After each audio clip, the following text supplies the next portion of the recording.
August 27th is the feast day of St Fanourios, commemorating the martyr and miracle worker who helps us find lost things. To mark his feast day, or whenever his prayers of intercession help us, we bake a Fanouropita cake as a way of saying thanks. To bake this cake, you'll need oil, brandy, plain flour, orange juice, white sugar, baking powder, ground cinnamon, ground cloves, raisins, and walnuts.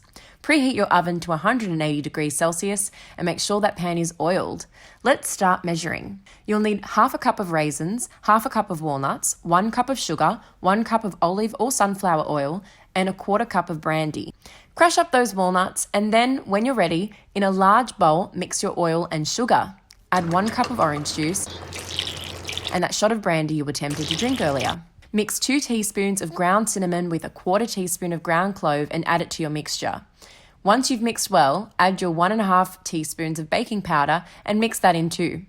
Using a spatula, add the 3 cups of flour in batches to the batter. Mix until it's well combined. Stir in those crushed walnuts and raisins, and then, once you've mixed until your arms are aching, transfer the batter to your pan. Press out the edges so it looks neat and tidy. Bake for about 50 minutes or until the cake looks golden. And voila, you have a Fanouropita.